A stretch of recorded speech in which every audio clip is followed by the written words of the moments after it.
Innal hamdalillah nahmaduhu wa nasta'inuhu wa nastaghfiruhu wa natubu ilaihi wa na'udzu billahi min shururi anfusina wa sayyiati a'malina may yahdihillahu fala mudilla lahu wa may yudlil fala hadiyalah wa asyhadu an la ilaha illallah wahdahu la syarikalah wa asyhadu anna Muhammadan abduhu wa rasuluhu la nabiyya ba'dah.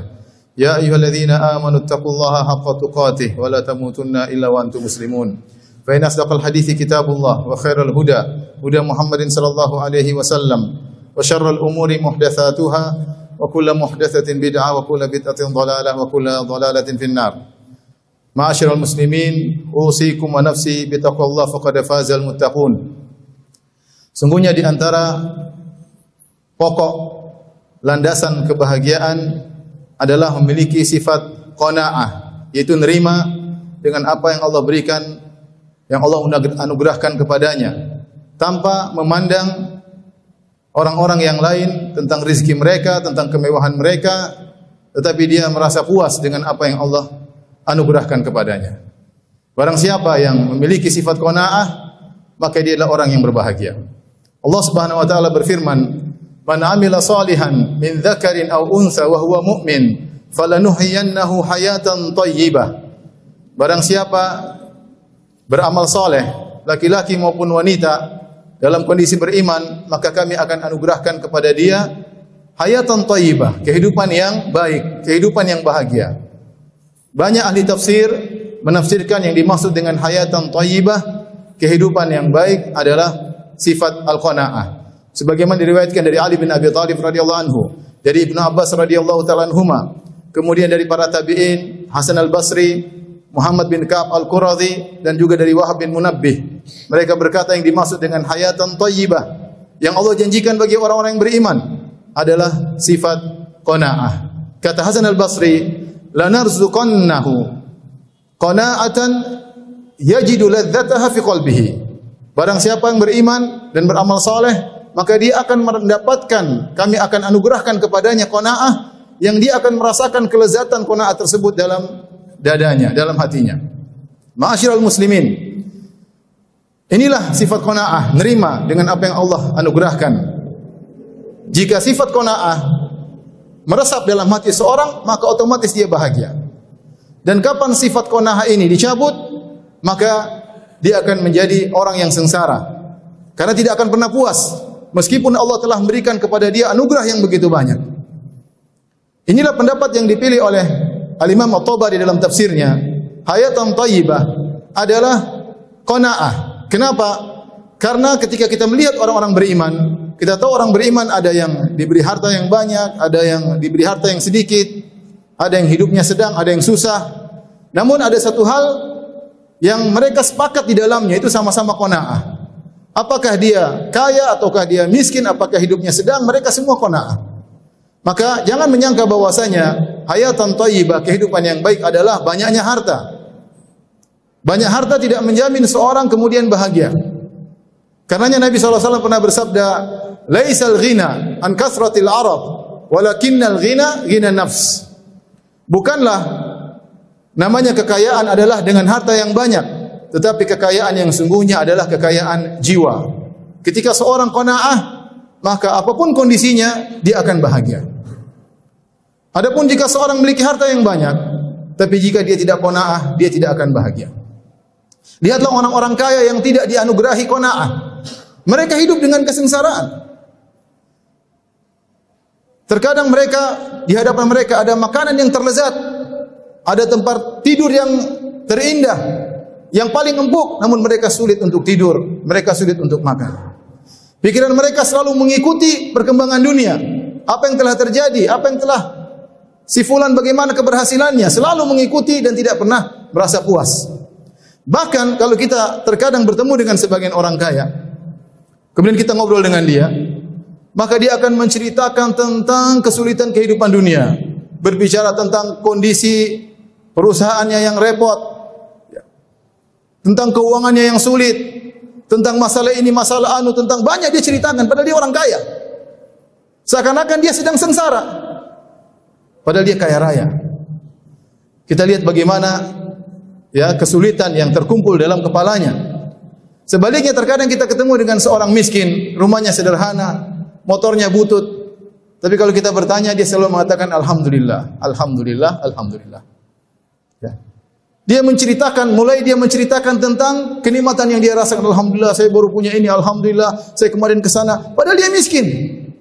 Kalau kita mendengar perkataannya, seakan-akan kita menyangka dia seorang raja, seorang yang tinggal di sebuah istana. Oleh karenanya benar perkataan Imam Syafi'i rahimahullahu taala, "Idza ma kunta dza qalbin qanu'in fa anta wa malikud dunya sawa'u." Kalau engkau memiliki hati yang qanaah, sesungguhnya kau dan raja sama saja. Kenapa? Karena seorang sudah bahagia. Kalau kita sudah qanaah, kita sudah puas. Kita sudah puas.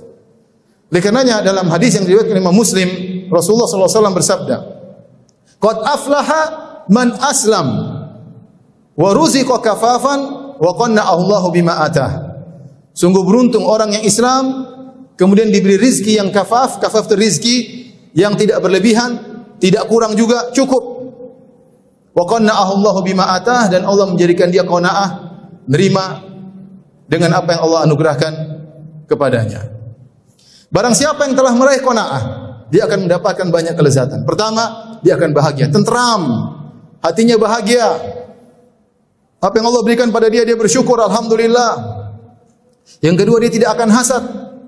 Dia lihat orang punya kekayaan, dia santai aja, tidak terpengaruh. Kalau ada yang cerita, "Hei, fulan sekarang sudah beli ini, beli anu," dia bilang, "Alhamdulillah, semoga dia jadi orang yang bersyukur." Kita berdoa semoga dia pandai mensyukur nikmat Allah, tidak ada hasad, tidak ada jengkel. Kenapa? Dia qanaah. Tidak ngelirik sana, ngelirik sini, tidak sibuk mengikuti, "Oh, si fulan sudah maju, kita masih terlambat." Enggak, dia santai aja. Kenapa? Dia qanaah. Dia bahagia. Ya.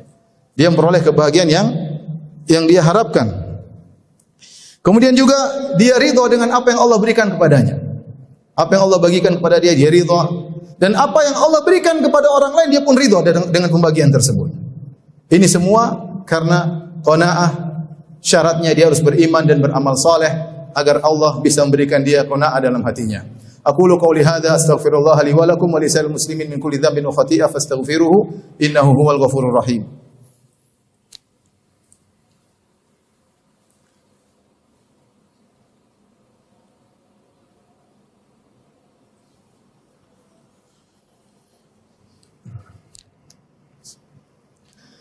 Alhamdulillahi ala ihsani wa syukru lahu ala taufiqihi wa amtinani wa asyhadu an la ilaha illallah wahdahu la syarika lahu ta'ziman li sya'nihi wa asyhadu anna Muhammadan abduhu wa rasuluhu da'ila ridwani.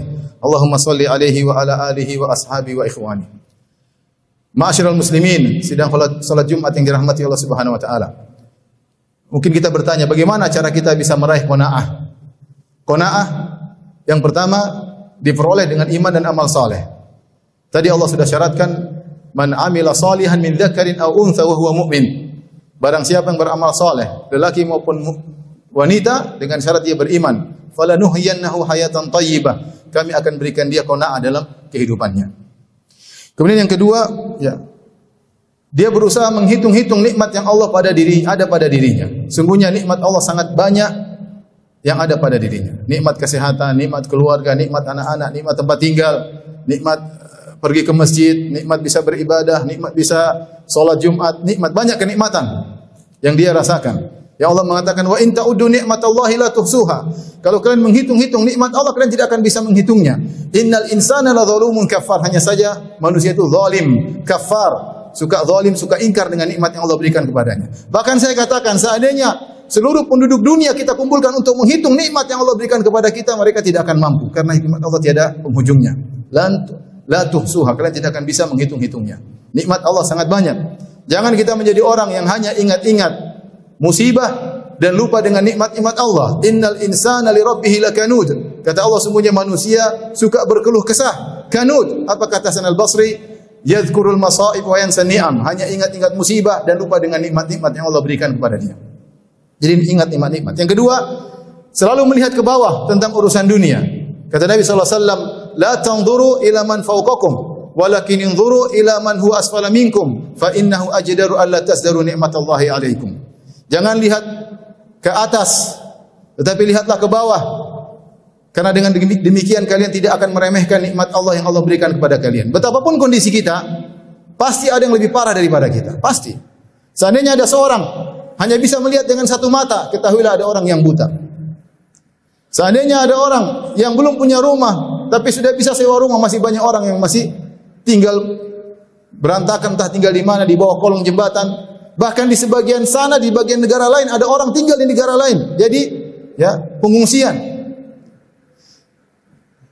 Kalau kita tidak punya kendaraan, hanya berjalan kaki, masih banyak orang yang tidak bisa berjalan karena tidak memiliki kedua kaki. Dan masih banyak, kita selalu lihat ke bawah. Kalau Anda gajinya sedikit, masih banyak orang yang gajinya lebih kecil. Dan masih banyak orang yang belum dapat pekerjaan. Dengan senantiasa melihat ke bawah, kita akan senantiasa bersyukur kepada Allah Subhanahu wa taala dan memiliki sifat qanaah. Kemudian di antara hal yang membantu kita untuk qanaah, kita harus yakin bahwasanya dunia ini hanyalah sementara, bukan tempat tinggal selama-lamanya. Apa yang mau kita kejar di dunia ini, kita akan tinggalkan itu semuanya. Lihatlah sebagian orang mengumpulkan harta sebanyak-banyaknya kemudian ditinggalkan. Begitu saja. Dia letih mengumpulkan harta tersebut. Kita bukan dilarang mencari harta, tetapi yang kita inginkan kita qanaah. Dapat sekian, kita bersyukur kepada Allah Subhanahu wa taala. Dapat banyak sedikit, bersyukur kepada Allah Subhanahu wa taala.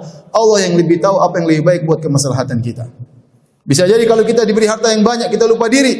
Bisa jadi kita sombong yang menyebabkan kita masuk neraka jahanam. Bisa jadi kita bermaksiat karena memiliki harta yang banyak. Kita terima apa yang Allah takdirkan dan anugerahkan kepada kita.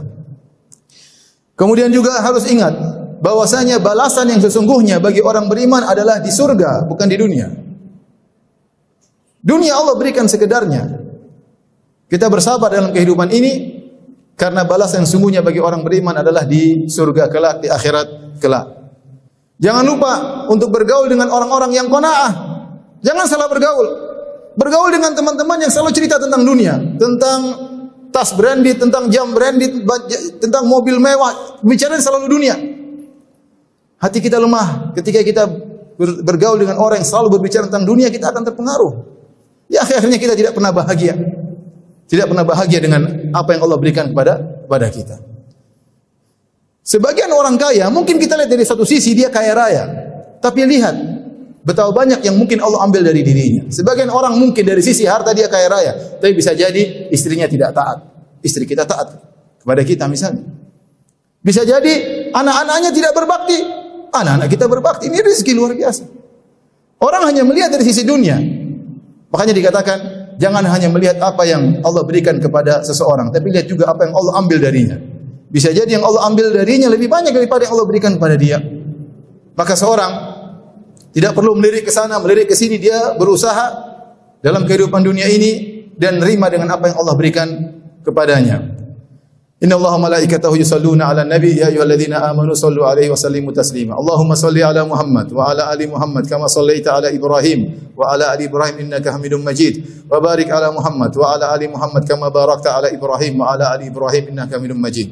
Allahumma ighfiril muslimina wal muslimat wal mu'minina wal mu'minat al ahya'i minhum wal amwat innaka sami'un qaribun mujibud da'wat wa ya qadhiyal hajat. Allahumma ati nufusana taqwaha wa zakkiha anta khairu man zakkaha anta waliyyu maulaha. Rabbana zalamna anfusana wa illam taghfir lana wa tarhamna lanakunanna minal khasirin. Allahumma ballighna Ramadan. Allahumma ballighna Ramadan. Allahumma ballighna Ramadan. Rabbana atina fid dunya hasanah wa fil akhirati hasanah wa qina adzabannar wa aqimus shalah.